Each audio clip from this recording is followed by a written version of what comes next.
আসসালামু আলাইকুম ওয়া রাহমাতুল্লাহি ওয়া বারাকাতুহু। নাহমাদুহু ওয়া নুসাল্লি আলা রাসূলিহিল কারীম ওয়া সলাতু ওয়া সালামু আলা সাইয়্যিদিল আশরাফিল খাতামিন নাবিয়্যিন ওয়া আলা আলিহি ওয়া আসহাবিহি ওয়া বারিক ওয়া সাল্লিম তাসলিমা। ইয়া আইয়ুহাল্লাযীনা আমানু সাল্লু আলাইহি ওয়া সাল্লিমু তাসলিমা।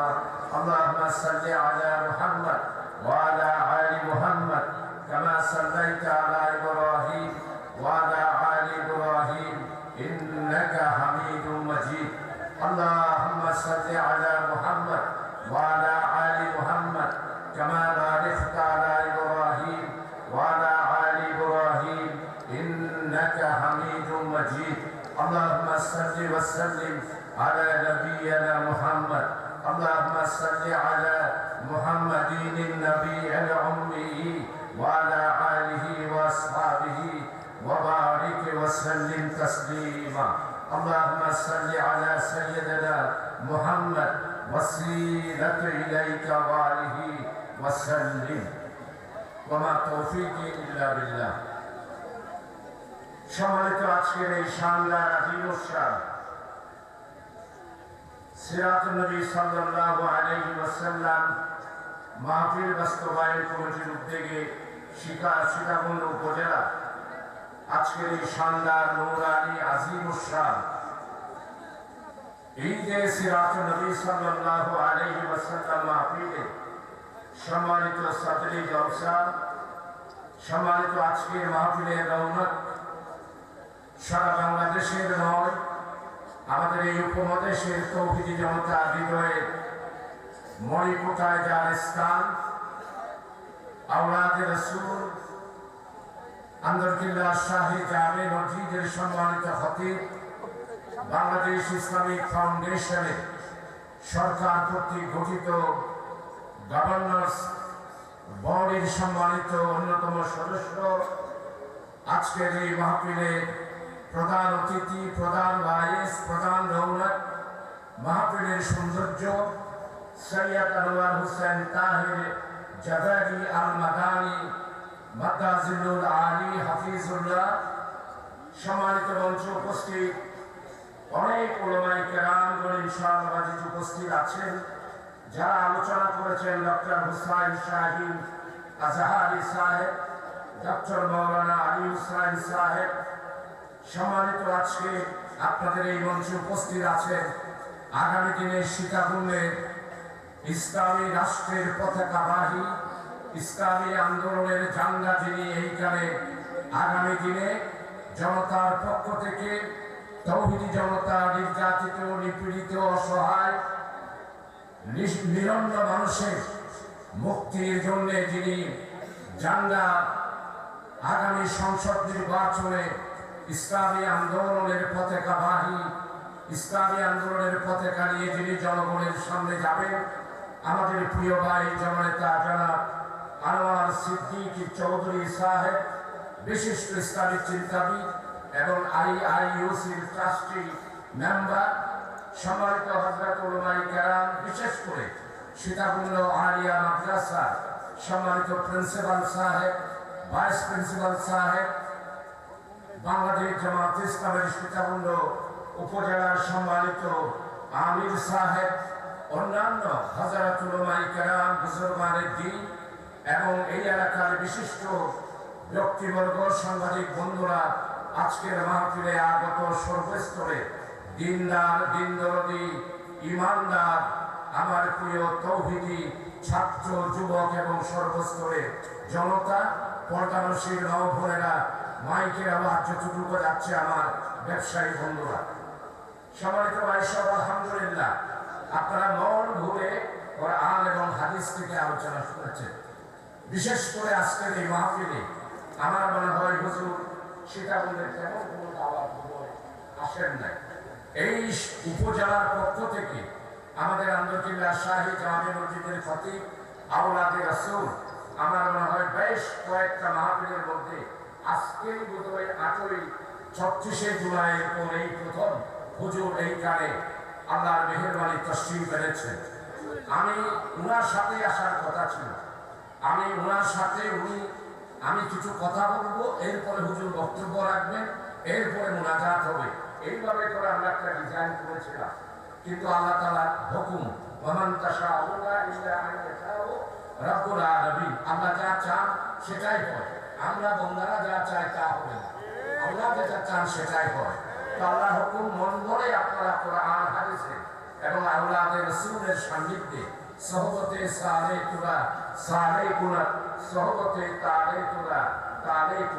আলহামদুলিল্লাহ উনার শাহাদাত, উনার ফয়সাত, উনার রূহানি ফয়সাত এই সীতাকুণ্ডের তৌহিদি জনতার মধ্যে রূহের খোলা, এটা রূহের খোলা। উনার চেহারা দেখা, আওলাদে রাসূলের চেহারা দেখা, এটা আমাদের জন্য বিশাল ভাগ্যের ব্যাপার। আমি আজকে আপনাদের খেদমতে এসে আজকে যে এখানে কথা বলার সুযোগ পেলাম, এই জন্য আল্লাহ তাআলার দরবারে আল্লাহ হযরত মাওলানা দেওয়ান হোসেন সাইদি রাহমাতুল্লাহ আলাইহি শাহী উনি প্রত্যেকটা মাহফিলে এই শোকরাতান কালমাটা পাঠ করতেন। এটার ফজিলত কত বড়, এখানে হযরত উলামায়ে কেরাম যারা আছেন তারা সবাই সেটা সম্পর্কে জানেন। আল্লাহ তাআলা এটার মর্যাদা এসব বেশি দিয়েছেন। আল্লাহ হযরত সাইদি রাহমাতুল্লাহ আলাইহি প্রত্যেকটা মাহফিলে, তাফসীর মাহফিলে এই শোকরাতান কালমা সারা বাংলাদেশে মাহফিলে করতেন। আমি আল্লাহর দরবারে এই সীতাকুণ্ডের এই জনবসতি তৌহিদি জনতার এলাকায় এসে মাহফিলে সিরাতুন নবী সাল্লাল্লাহু আলাইহি ওয়াসাল্লামের মাহফিলে এসে আমিও আমার দিল উজাড় করে সেই শোকরাতান কালমা আওলাদে রাসূলকে সাথে নিয়ে পড়তেছি, ইয়া রাব লাকাল হামদ কামা ইয়ানবাগি লিজালালি ওয়াজহিকা ওয়া আযীমি সুলতানিকা। আমরা সবাই মিলে একটু পড়ি, এটা আমাদের নাজাতের ওসিলা হতে পারে। ইয়া রাব লাকাল হামদ কামা ইয়ানবাগি লিজালালি ওয়াজহিকা ওয়া আযীমি সুলতানিকা। সম্মানিত উপস্থিতি, হাদিস শরীফের মধ্যে এসেছে, তাফসীর ইবনে কাসীরের মধ্যে এসেছে, এটা পড়তে দেরি, আর এটা আল্লাহর দরবারে পৌঁছতে আর কোনো দেরি নাই। ফেরেশতারা আল্লাহর দরবারে চলে যাবেন, বলবেন সীতাকুণ্ডে গিয়েছিলাম মাহফিলে, আপনার বান্দারা সবাই মিলে আপনার প্রশংসা করে এই শোকরাতান কালমা পাঠ করেছে, আমরা কি লিখব? আল্লাহ বলবেন ফেরেশতারা এটা কোনো সংখ্যা দিয়ে সওয়াব লেখা তোমাদের পক্ষে সম্ভব নয়। এটা আমি আল্লাহ তাআলা নিজ হস্তে বান্দা যখন আমার কাছে চলে আসবেন তখন বান্দার জন্য আমি আমার পক্ষ থেকে তার আমলনামায় এটার সওয়াব আমি নিজেই নির্ধারণ করে দেব। জান্নাতে যাওয়ার জন্য কোন ধরনের বাধা সৃষ্টি হবে সেই বাধা দূর করার জন্য আমি এই শোকরাতান কালমার ফজিলত সওয়াব বান্দাদেরকে দিব। সম্মানিত উপস্থিতি, আজকে মাহফিলে সিরাতুন নবী সাল্লাল্লাহু আলাইহি ওয়াসাল্লাম রাসূল আকরাম সাল্লাল্লাহু আলাইহি ওয়াসাল্লামের পরিচয় বান্দাদের দেওয়া সম্ভব, আর রাসূলুল্লাহ সাল্লাল্লাহু আলাইহি ওয়াসাল্লামের জীবন চরিত আলোচনা করে করে কিয়ামত পর্যন্ত সমুদ্রের পানি, গাছের সমস্ত কলম সবকিছু দিয়ে বর্ণনা লেখার পরেও রাসূল আকরাম সাল্লাল্লাহু আলাইহি ওয়াসাল্লামের শান এবং মর্যাদা আর ফজিলত শেষ করা কোনোদিনও সম্ভব নয়। এই জন্য আল্লাহ তাআলা নিজেই রাসূলুল্লাহ সাল্লাল্লাহু আলাইহি ওয়াসাল্লামের শান কতটুকু আল্লাহ তাআলা কোরআনে মাজিদের মধ্যে কত সুন্দর করে, ইন্নাল্লাহা ওয়া মালাইকাতাহু ইউসাল্লুনা আলান নবী ইয়া আইয়ুহাল্লাযীনা আমানু সাল্লু আলাইহি ওয়া সাল্লিমু তাসলিমা।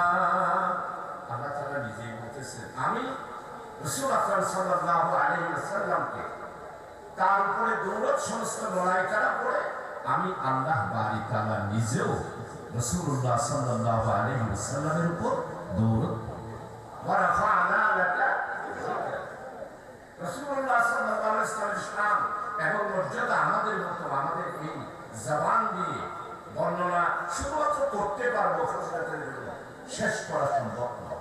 রাসূলুল্লাহ সাল্লাল্লাহু আলাইহি ওয়াসাল্লামের সবচেয়ে বড় পৃথিবীর মধ্যে সমস্ত আম্বিয়া আলাইহিস সালামকে আমরা আমাদের রাসূলুল্লাহ সাল্লাল্লাহু আলাইহি ওয়াসাল্লাম যেভাবে শিখিয়ে দিয়েছে তাদের মর্যাদা আমরা ঠিক সেভাবে, যেমন আমরা কলমার মধ্যে পড়ি আমানতু বিল্লাহি ওয়া মালাইকাতিহি ওয়া কুতুবিহি ওয়া রাসূলিহি, কিতাবের উপর ঈমান আনি আর সমস্ত আম্বিয়া আলাইহিস সালামের উপর আমরা ঈমান এনেছি। সম্মানিত উপস্থিতি, রাসূলুল্লাহ সাল্লাল্লাহু আলাইহি ওয়াসাল্লাম সমস্ত আম্বিয়া আলাইহিস সালামের মধ্যে রাসূলুল্লাহ সাল্লাল্লাহু আলাইহি ওয়াসাল্লামের শ্রেষ্ঠত্ব হলো এটা, সারা পৃথিবীর মধ্যে সমস্ত জাহেলিয়াতের চ্যালেঞ্জের মোকাবেলা করে সর্বাত্মক একটি ইসলামী বিপ্লব সারা পৃথিবীতে উনি করেছেন। এটাই হচ্ছে রাসূলুল্লাহ সাল্লাল্লাহু আলাইহি ওয়াসাল্লামের শানের মধ্যে সবচেয়ে বড়, যে সারা পৃথিবীতে রাসূলুল্লাহ সাল্লাল্লাহু আলাইহি ওয়াসাল্লাম আপনি এমন কোন ব্যক্তি পাবেন না, এমন কোন আম্বিয়া আলাইহিস সালামকে পাবেন না। আমরা যারা মুসলমান আছি তারা যেভাবে আম্বিয়া আলাইহিস সালামের পরিচয় জানি, অন্যান্য ধর্মাবলম্বী যারা আছে তারা জানে না। এই জন্য রাসূলুল্লাহ সাল্লাল্লাহু আলাইহি ওয়াসাল্লাম সবচেয়ে বড় আল্লাহর পক্ষ থেকে যে নিয়ামত, উনি সারা পৃথিবীতে একটি এমন সর্বাত্মক সকল নির্যাতিত নিপীড়িত অসহায় মানুষের জন্য একটি আল্লাহর পক্ষ থেকে এমন একটি কল্যাণ এবং এমন একটি জীবনের ব্যবস্থা আল্লাহ তাআলা পৃথিবীর মধ্যে উনি কায়েম করেছেন, যেটা সারা পৃথিবী স্বীকার করতে বাধ্য যে রাসূলুল্লাহ সাল্লাল্লাহু আলাইহি ওয়াসাল্লাম একটা সর্বাত্মক বিপ্লব করেছেন। আপনারা যারা আজকে এখানে আমার সাংবাদিক বন্ধুরা অনেক শিক্ষিত ব্যক্তিরা আছেন, আপনারা চিন্তা করে দেখেন আজকে পৃথিবীতে আমরা 200 কোটির কাছাকাছি মুসলমান আছে। আমরা 200 কোটি মুসলমান, আমাদের বিরুদ্ধে অনেক ষড়যন্ত্র হয়, কিন্তু কেউ ষড়যন্ত্র করে সফলতা লাভ করতে পারে না। মুসলমানদেরকে নিচ্ছিন্ন করার জন্য অনেকেই চেয়েছে, কিন্তু কি পেরেছে? আজকে আমেরিকার মধ্যে, নিউ ইয়র্কের মধ্যে যতগুলো মসজিদ, প্রত্যেকটা আমেরিকার প্রদেশগুলোতে যতগুলা মসজিদ, আমেরিকার পক্ষে কি সম্ভব এই মসজিদগুলো নিচ্ছিন্ন করে দেওয়া? এই যে ইউরোপিয়ান ইউনিয়নের 21টি রাষ্ট্র, প্রত্যেকটা জায়গায় আল্লাহর মেহেরবানি আজকে পৃথিবীতে মসজিদ প্রতিষ্ঠিত হচ্ছে। আজকে আমরা প্রিয় দিনদার দিনদরদি তৌহিদি ভাই সহ আপনারা আমরা যারা আজকে বাংলাদেশে বসবাস করছি, ইসলামকে বিচ্ছিন্ন করে দেওয়ার জন্য পাকিস্তান আমলেও চেষ্টা হয়েছে। কারা করেছে? ওই কার্ল মার্কস, লেনিন, স্টালিন, মাও সেতুংয়ের ধ্বজাধারী যারা আছে, তারা ইসলামের বিরুদ্ধে এমন কোন ষড়যন্ত্র নাই যা তারা করে না। কিন্তু আপনারাই বলেন, আমাদের এই উপমহাদেশে, বিশেষ করে আমাদের এই বাংলাদেশ, আমাদের পার্শ্ববর্তী ভারত এবং আমাদের যাদের কাছ থেকে আমরা স্বাধীনতা পেয়েছি, যাদের বিরুদ্ধে যুদ্ধ করেছি, যাদের শোষণ বঞ্চনার বিরুদ্ধে বাংলার মানুষ 71 সালে রক্ত দিয়েছে, 25 বছরে ইসলামের বিরুদ্ধে অনেক ষড়যন্ত্র হয়েছে, কিন্তু এই ষড়যন্ত্র করে ইসলামকে নিচ্ছিন্ন করা সম্ভব হয়েছে? গত 18 বছর, 1972 সাল থেকে 75, আপনারা যারা মুরব্বীরা আছেন, ওনারা একটা মতবাদ দিলেন কি ধর্ম নিরপেক্ষতা, আর একটা স্লোগান দিলেন কি মুজিববাদ। এখন মুজিববাদের নামগন্ধ আছে? ধর্ম নিরপেক্ষতাবাদীদের নামগন্ধ আছে? আল্লাহ মেহেরবানি, আল্লাহ তাআলার দয়া, সমাজতন্ত্রীরা চেয়েছে এইখানে একটি কমিউনিস্ট রাষ্ট্র করার জন্য 60-এর দশক। কমিউনিস্ট রাষ্ট্র করা সম্ভব হয়েছে? হয় না। আজকে তাই এই দিনদার দিনদরদি তৌহিদি জনতার সামনে আমি আপনাদের কাছে স্পষ্ট করে বলতে চাই, রাসূলুল্লাহ সাল্লাল্লাহু আলাইহি ওয়াসাল্লামকে পূর্ণাঙ্গ অনুসরণ ছাড়া আমাদের কারো মুক্তি নেই। আল্লাহ তাআলা কোরআন মাজিদের মধ্যে স্পষ্ট ভাবে বিসমিল্লাহির রাহমানির রাহিম কুল ইন কুনতুম তুহিব্বুনাল্লাহ ফাত্তাবিউনি ইউহিব্বুকুমুল্লাহ। আল্লাহকে যদি পেতে চান আল্লাহ তাআলা বলছেন আমার রাসূলে আকরাম সাল্লাল্লাহু আলাইহি ওয়াসাল্লামের জিন্দেগিকে আমাদের আঁকড়েই ধরতে হবে। আজকে আমাদের মুসলমানদের সবচেয়ে বড় দুর্বলতা যেটা সেটা কি, আমরা রাসূলুল্লাহ সাল্লাল্লাহু আলাইহি ওয়াসাল্লাম জীবন থেকে আমরা মুসলমানরা যেইভাবে অনুসরণ করা দরকার, অনুকরণ করা দরকার, আমরা সেভাবে করছি না। সেটার পিছনে এক নাম্বার বাধা হলো হারাম এবং হালালের পার্থক্য।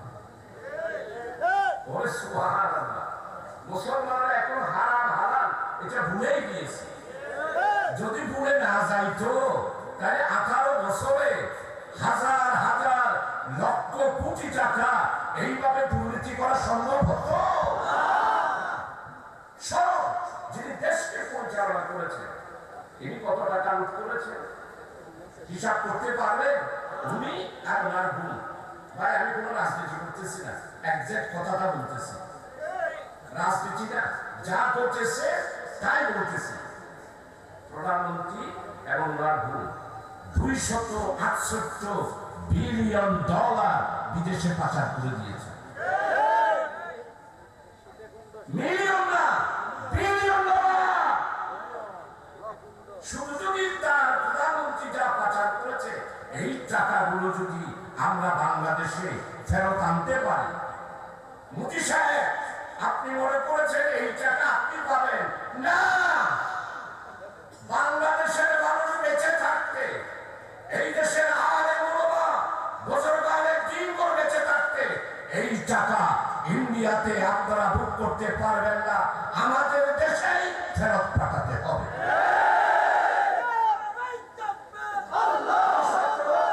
$68 বিলিয়ন। হাজার শিক্ষিত সমাজ আছেন, রাজনীতিবিদেরা আছেন, জামাত ইসলামের শিক্ষাবৃন্দের আমির আছেন, আগামী দিনের ক্যান্ডিডেট সিদ্দিকী ভাই আছেন। হিসাব করে দেখেন তো কয় বছরের বাজেট? আমাদের বাংলাদেশের বাজেট হলো 7,443 কোটি টাকার বাজেট। সর্বশেষ অর্থাৎ 23 এবং 24 সালের অর্থ বছরের বাজেট। সেই বাজেট থেকে সম্মানিত উপস্থিতি, সেই বাজেট থেকে একজন বিশ্ব সাংবাদিক অ্যানালাইসিস করে বলেছেন বাংলাদেশের মতো বাজেটের টাকা এইভাবে অপচয় হয় পৃথিবীর আর কোনো দেশ না। আফ্রিকা তো এরকম হয় না, দুর্নীতিগ্রস্ত দেশেও এরকম হয় না। 23 এবং 24 সালের বাজেট থেকে আমার প্রিয় যুবক ছাত্র দামাল ছেলেরা, আমার প্রিয় তৌহিদি জনতারা, আমরা নিঃস্ব মানুষ, আমরা নিরন্ন মানুষ, আমরা অসহায় মানুষ, আমাদের শিক্ষা নাই, চিকিৎসা নাই, আমাদের দেশের অর্থনৈতিক অবস্থা, আমাদের প্রায় 92 লক্ষ লোক আমরা বেকার। সেই রকম একটা দেশে 3,700 কোটি টাকা যারা ক্ষমতায় ছিলেন তারা শুধুমাত্র দুর্নীতি নয়, অপচয় করেছে। অপচয় কেন? শুধু বালিশ কেনার জন্য 70 টাকার একটা বালিশ 7,000 টাকার ব্যবস্থা, আর সামান্য জানালার পর্দা, সব মিলাইয়া জানালার পর্দার দাম 4 লক্ষ টাকা, আর এই পর্দার বিল করেছে 42 লক্ষ টাকা। চিন্তা করতে পারেন কিভাবে আমাদের দেশে বাজেটের টাকা। এই জন্যই তো আজকে আমাদের 5টা ব্যাংক একত্রিত করে দিচ্ছে। আমার রাসূল আকরাম সাল্লাল্লাহু আলাইহি ওয়াসাল্লাম যে ইসলামী অর্থনীতি দিয়েছে, যে ইসলামী অর্থনীতির ভিত্তি করে বাংলাদেশ ইসলামী ব্যাংক প্রতিষ্ঠিত হয়েছে।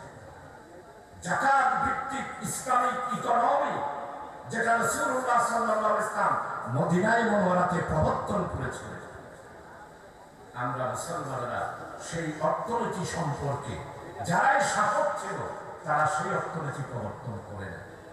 আজকে আমার ছেলেরা রক্ত দিয়েছে, 36শে জুলাই আবু সাইদ জাফরে রক্ত দিয়েছে। তার একটি মাত্র টার্গেট, তার একটি মাত্র তামান্না, নতুন একটি বাংলাদেশ রচনা করা আর নিরন্ন মানুষের, অসহায় মানুষের, দরিদ্র মানুষের মুক্তির জন্য একটি ইসলামী অর্থনীতি ব্যবস্থা প্রবর্তন করে। আবু সাইদ রক্ত দিয়েছে, সোজা কথা, এটাও শহীদের ময়দান। রক্ত দেওয়ার সময় আবু সাঈদ পুলিশের সামনে পারবেন? আমরা কোনদিন চিন্তা করেছিলাম? কত বড় চালানিয়ে বলছে, বুকের ভিতরে কোমরে জ্বর, বুক পেতেছি রক্ত, বুক পেতেছি গুলিক। আর কারবালার প্রান্তরের মতো বুকটা হযরত সাঈদ রাদিয়াল্লাহু আনহু পানির জন্য ফোরাত নদীতে গিয়েছিল, আর আমার দামাল ছেলেরা রাজপথে পানি পানি করে চিৎকার করছিল, আর মুখটা বলছিল লাগবে পানি পানি। সেই কারবালার ময়দানের মতো ভক্তও রক্ত দিয়েছে, গুলি করে হত্যা করেছে। রক্ত দেওয়ার পিছনে আমাদের ভাই, আপনার আমার ছিল 40,000। আমার দামাল ছেলেরা কেউ চোখ হারিয়েছে, কেউ হাত হারিয়েছে, কেউ পা হারিয়েছে। গত 1 বছরে অনেকের সাথে আমরা বাংলাদেশ জামাত ইসলামের পক্ষ থেকে 712 জন শহীদের তালিকা করে তাদের নাম ঠিকানা করে আমরা এই সর্বপ্রথম সংকলন করেছি 7 খণ্ডে। 712 জন আরো আমাদের জামাত থেকে করা হবে। এজন্যই আমাদের আলী জামাত ডক্টর শফিক সাহেব বলেছেন, বিদেশে যত টাকা পাচার হয়েছে ওই টাকাগুলো যদি আমরা ফেরত আনতে পারি, আমরা যদি ক্ষমতায় যাই, টাকা ফেরত আনলো 92 লক্ষ বেকার যুবকদেরকে উইদাউট মর্টগেজ আমরা তাদেরকে ঋণ দেব, আমার কৃষকদেরকে ঋণ দেব, আমার শ্রমিকদেরকে ঋণ দেব, শিল্প কারখানার জন্য ঋণ দেব, চাইনার মতো কুটির শিল্পের জন্য আমরা ঋণের ব্যবস্থা করব। এটাই হলো ইসলামী অর্থনীতি। আর এই ইসলামী অর্থনীতির জন্যই রক্ত দিয়েছে 34শে জুলাই আমার বৈষম্য বিরোধী ছাত্র আন্দোলনে আমার দামাল ছেলেরা। আপনারাও এখানে আন্দোলন করেছেন, রাজপথে স্লোগান দিয়েছেন, আপনারাও পুলিশের লাঠি চাপিয়েছেন। আজকে যদি 36শে জুলাই না হতো এরকম মাহফিল করতে পারতেন? ওরে বাপরে, সীতাকুণ্ড তারা বুঝে অন্য হয়তো ঘূর্ণিবাড়ি এনে সবসময় জেলিগুলো ও বাবা বুঝিছে আবহাওয়ার পাওয়া। এখন গ্রেপ্তার করতে বললে খোঁজে না, আমাকে অনেক কিছু দেখাতে হবে, তার পিকচার দেখাতে হবে। তো আরে বুঝি না যে এইসব লোকের পিকচার ভরে পায় না।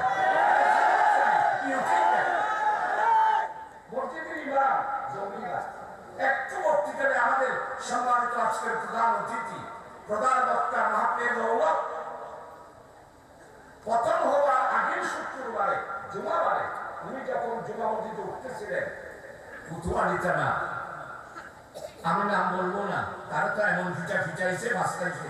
আপনারা দেখেছেন তো ওই ওসি সাহেবকে ফিটাইছে, যে দেখেন নাই পত্রিকায়? হুজুরকে বলছে, হুজুর আপনি কোথায় যাচ্ছেন?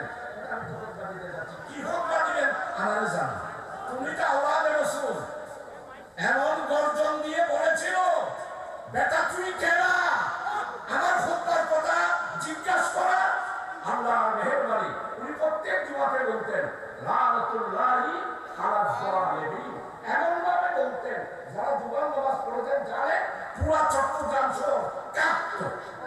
আল্লাহর মেহেরবানি সেই লানাতুল্লাহি আলা যালিমিন এমন ভাবে পতন হয়েছে, দেশে থাকতে পারে নাই, তার মামার বাড়ি দিল্লিতে গিয়ে অবস্থান। 24 সালের 21শে জুন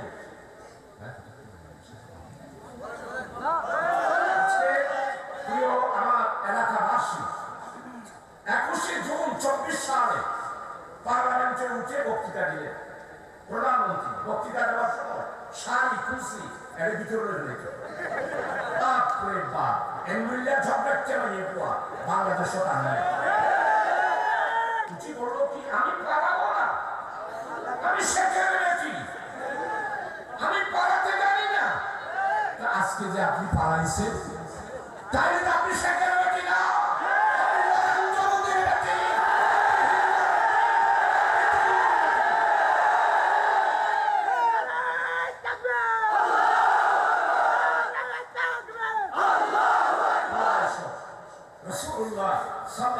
ইসলামের অর্থনীতি যদি আমরা বাংলাদেশে বাস্তবায়ন করতে পারি, দারিদ্র বিমোচন, বেকারত্ব বুঝে যাবে, বাংলাদেশের চায়নার মতো ইমাজিন টাইগার অর্থনীতি 5 বছরের মধ্যে ইসলামী কল্যাণ রাষ্ট্র হবে ইনশাআল্লাহ। বাংলাদেশ হবে সিঙ্গাপুর নয়, সিঙ্গাপুর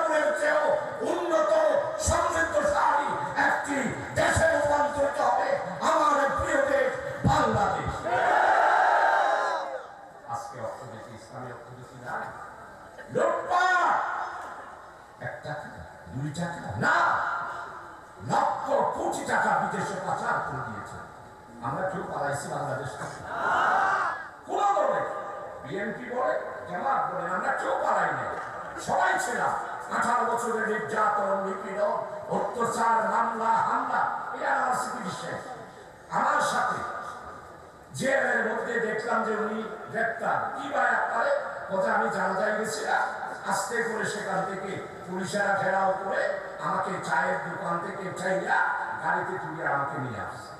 শুধু কি আমার স্মৃতি? সবাই এমন যে আমাদের সবাই এখানে যারা আছেন আলে ওলামা ভরা।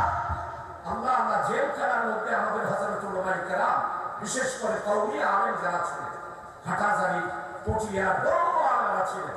যারা হারুন জাহার সাহেব ছিলেন, যারা আজিজুল হক ইসলামাবাদী ছিলেন, আবুল কাসেম আমাদের ব্রাহ্মণবাড়িয়ার আব্দুর রহিম কাসেমি সাহেব ছিলেন, বড় বড় আলেম ছিলেন।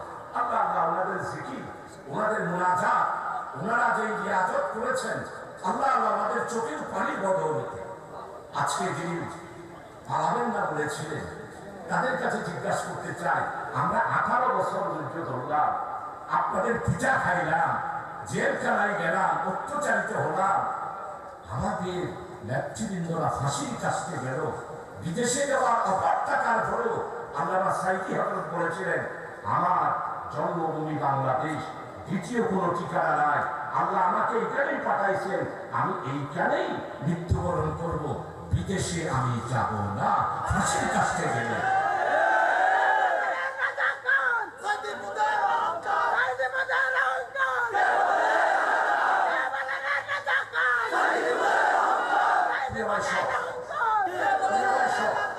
আজকে আপনারা যারা উপস্থিত হয়েছে চিন্তা করে দেখেন, এরা কি 18 দিন সহ্য করতে পেরেছে? পশ্চিম বাংলা একটা গ্রাম হয়ে গিয়ে কাদের সেখানে বাড়ি করে ফেলেছে। আমাদের চট্টগ্রামে যারা ছিলেন তারা সবাই কানাডা 7 পাড়াতে বাড়ি করেছে। এখানে একটা সাহেব পাড়া হয়েছে কানাডাতে, সাহেব পাড়াতে সবাই চলে গেছে। আপনারা দেশের ছাত্র, আপনারা দেশকে ভালোবাসেন না, আপনারা দেশকে করাপ্তার্য বানানোর জন্য ক্ষমতায় গিয়েছিলেন। দেশকে ভালোবাসে এই দেশের আলেম, উলামা, ইমাম, মুয়াজ্জিন, সমস্ত সরকারি, বেসরকারি, কওমি, সমস্ত ইসলামী গণনা যত আছে, তারা আমরা দেশকে ভালোবাসি। আমরা সর্বোচ্চ ত্যাগ স্বীকার করব। আর আপনারা, আমরা 18 বছর সহ্য করলাম, আপনারা 18 দিনও সহ্য করতে পারেন না। সাইদি সাহেবকে বিদেশির প্রস্তাব দিয়েছে, যায় না।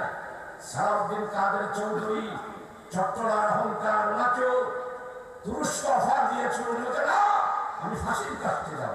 মওলানা মতিউর রহমান নিজামী, আলী হাসান মোহাম্মদ মুজাহিদ, আব্দুল কাদের মোল্লা, মীর কাসেম আলী। মীর কাসেম আলী পরিচয় আসতে গেল, মীর কাসেম আলী ছিল আগামী দিনে বাংলাদেশের অর্থনৈতিক চাকাকে ঘুরিয়ে দিয়ে ইসলামী অর্থনীতি চালু করার কারিগর ছিল শহীদ মীর কাসেম আলী। ইসলামী ব্যাংক প্রতিষ্ঠা করেছে, ইবনে সিনা প্রতিষ্ঠা করেছে, আর বাংলাদেশের শিল্পী লাইনে আবাসন ব্যবসাতে দেখিয়ে দিয়েছেন বেকারত্ব কিভাবে গুছাতে হয়। আছি আমি আপনাদের ক্ষেত্রে আলোচনা করবো। আসুন, ইসলামী অর্থনীতি যদি চালু হয়, এইভাবে দুর্নীতি থাকবে। ইসলামী অর্থনীতি চালু হয়, চাঁদাবাজি থাকবে। ইসলামী অর্থনীতি যদি চালু হয়, দখলদারিত্ব থাকবে। ইসলামী অর্থনীতি যদি চালু হয়, তাহলে বড় লোক বড় হওয়া আর গরিব লোক নিঃস্ব হয়ে যাওয়া, এই দরজা বন্ধ হয়ে যাবে। মদিনায় বলা আছে, দেখছেন না গরিব লোকেরা কিভাবে অর্থনৈতিক দিক থেকে, বাইতুল মাল থেকে সহযোগিতা নিয়ে মদিনায় মুনাওয়ারাকে শক্তিশালী একটি ইসলামী রাষ্ট্রে পরিণত করেছিলেন খোলাফায়ে রাশিদিন। রাসূল আকরাম সাল্লাল্লাহু আলাইহি ওয়াসাল্লাম রেখে যাওয়া ইসলামী রাষ্ট্রের হাল ধরেছিল হযরত আবু বকর সিদ্দিক রাদিয়াল্লাহু আনহু, ওনার শাসন আমল, হযরত উমর ফারুক রাদিয়াল্লাহু আনহুর শাসন আমল, হযরত উসমান ইবনে জিন্নুরাইন, হযরত উসমান ইবনে আফফান রাদিয়াল্লাহু আনহু, হযরত আলী কারামাল্লাহু ওয়াজহু, ওনাদের শাসন আমল, উমর ইবনে আব্দুল আজিজ। আমি আমার যুবক ছেলেদেরকে বলবো, আপনারা স্বীকার করেন, এই তো আজকে আমার ছেলেরা ঢাকা ইউনিভার্সিটিতে স্লোগান দিচ্ছে, মুজিববাদ নিপজ্জা নিপজ্জা, ইসলামের শত্রুরা হুঁশিয়ার সাবধান। চিন্তা করতে পেরেছিলেন না?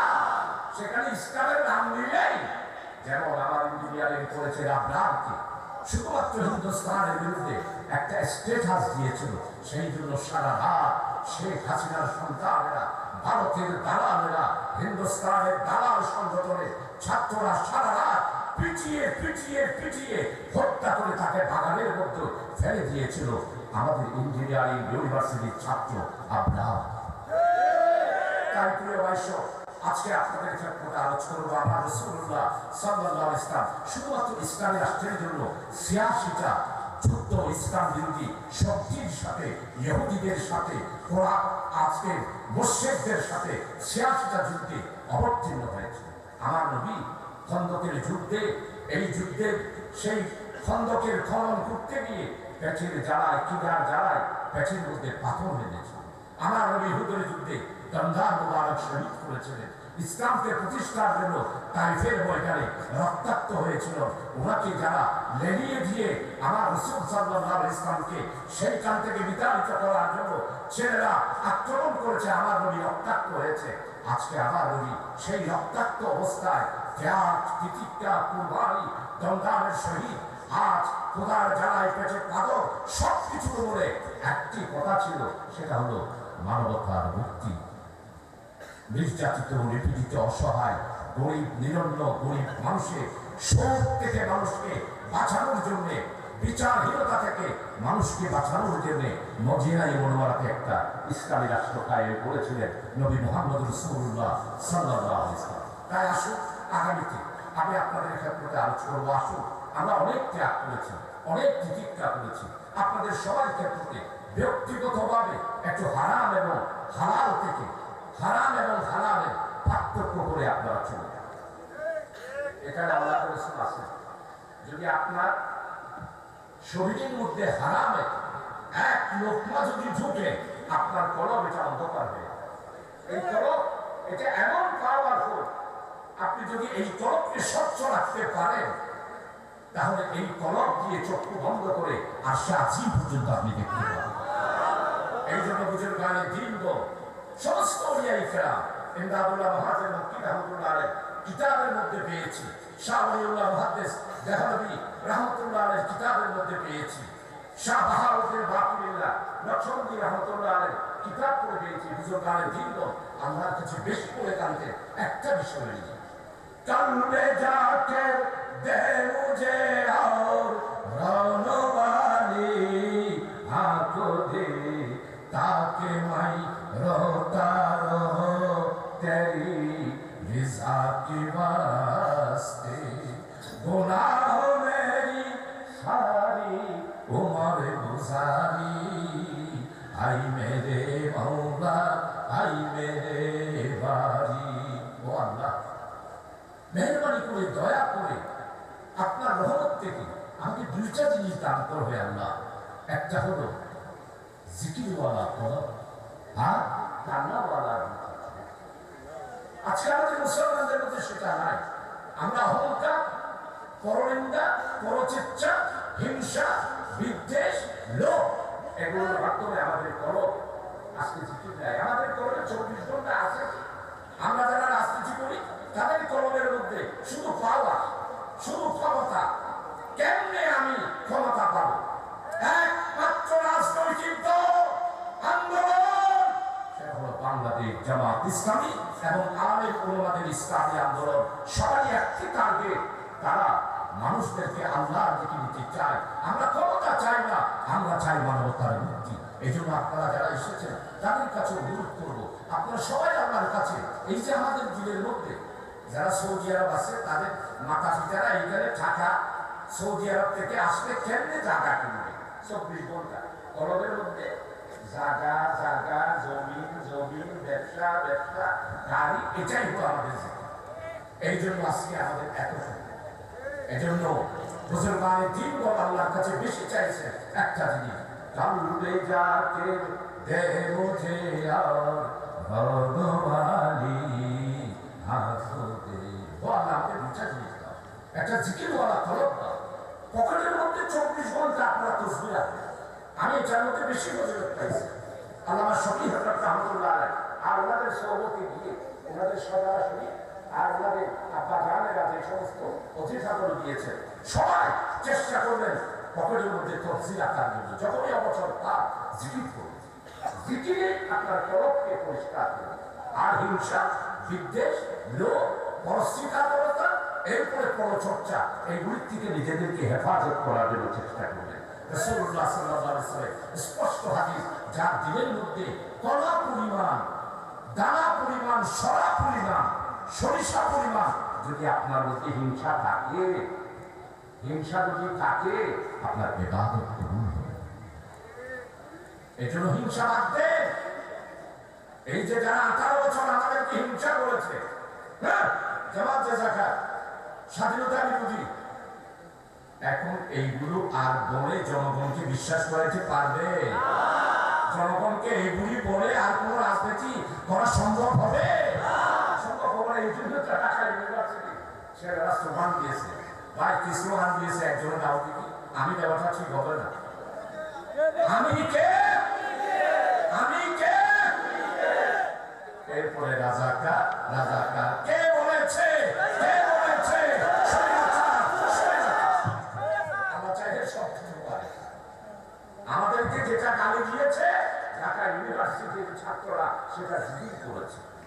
আল্লাহ চাইলে সব কিছু পারে। তাই আপনাদের ক্ষেত্রে আলোচ করবো, আসুন আল্লাহ তাআলা মেহেরবানি করে দয়া করে আমাদেরকে যে সুযোগ দিয়েছে, আমরা একটি কল্যাণ ও ইসলামী রাষ্ট্র চাই। অনলাইনে যারা আসছে ইসলামী রাষ্ট্র চান না এরকম কেউ আছেন? যারা এসেছেন সবাই ইসলামী রাষ্ট্র চান আপনারা? আমি হাত তোলাবো, আমি আপনাদের ক্ষেত্রে আলোচ করবো। ইসলামী রাষ্ট্র যদি প্রতিষ্ঠিত হয়, বাংলাদেশ হবে উন্নত, সমৃদ্ধশালী, সিঙ্গাপুরের মতো, আবু দুবাইয়ের মতো একটি রাষ্ট্রে পরিণত হবে। আমাদের কি নাই? আমাদের সমুদ্রে গ্যাস আছে, আমাদের সমুদ্রের তলদেশে তেল আছে, আমাদের মাছ আছে, আমাদের বন শিল্প আছে, আমাদের এইখানে এমন কোন সম্পদ নাই যেই সম্পদ আমাদের দেশে নাই। আমি একজন গবেষকের কাছ থেকে শুনেছি, আমরা শুধুমাত্র ৭,০০০ ফিট বঙ্গোপসাগরে যদি যাই, যেই দেশ এই বঙ্গোপসাগরের নিচে আছে, সেই দেশ যদি আমরা তুলতে পারি, বাংলাদেশ ১০০ বছরের জন্য বিদেশ থেকে আর গাছ আনতে পারবে, গ্যাস আনতে হবে না, আমরা বিদেশে রপ্তানি করতে পারি। শুধু বন শিল্প, এই যে বন শিল্পগুলো যদি ও বা যে এই বন কর্মকর্তা এই দেশে ওরা উছিল, তোমরা গুসা নই, তোমার উছিল না 18 বছরে যা হানা খাইবে একজনের ফার্স্ট চান্স ও আন্তরে ফ্লাড হাজির উসিরা এক একজনের ফার্স্টটা ফ্লাড। আমাদের জনগণের কয়টা ফ্লাড আছে? পানি নাই, ঘরের চাল নাই, টিন নাই, ঘরের আবাদ করার টাকা নাই। আর 18 বছরে আপনারা যারা সরকারি প্রশাসনে আছে, আমার দেশকে লুটপাট করে আমার দেশকে আপনারা ধ্বংস করে দিয়ে, আমরা যদি ক্ষমতায় যাই এই দেশে ঘুষ বন্ধ হয়ে যাবে ইনশাআল্লাহ। যদি আপনারা দোয়া করেন এই দেশের জনগণ ঐক্যবদ্ধ হয়েছে, আমরা সবাই মিলে আগামী দিনে নতুন একটি বাংলাদেশ গঠন করব। এই নতুন বাংলাদেশ হচ্ছে ন্যায়, ইনসাফ, বৈষম্যহীন, মানবিক, উন্নয়নশীল, সমৃদ্ধের একটি বাংলাদেশ গঠন করার জন্য আমরা কাজ করে যাচ্ছি। আমরা কোনো রাজনীতি করি না, যেমন ইসলামীয় রাজনীতি করি না। আমরা ক্ষমতা চাই না, আমরা ক্ষমতায় গিয়ে আমাদের এই দেশের জনগণের ভাগ্যের পরিবর্তনের জন্য, মুখানাদা মানুষের মুখে অন্ন দেওয়ার জন্য আমার নবী সাল্লাল্লাহু আলাইহি ওয়াসাল্লাম ভিখারীদেরকে যেভাবে করভক্ষণ করেছিল ইসলামী অর্থনীতির মাধ্যমে, আমরাও ঠিক ভিখারীদেরকে করভক্ষণ করে তাদেরকে স্বাধীনভাবে নাগরিক হিসাবে প্রতিষ্ঠিত করে আমরা একটি ইসলামী রাষ্ট্রের মাধ্যমে বিচারহীনতা, কিভাবে বিচারহীনতা হচ্ছে আপনারা দেখতে পাচ্ছেন।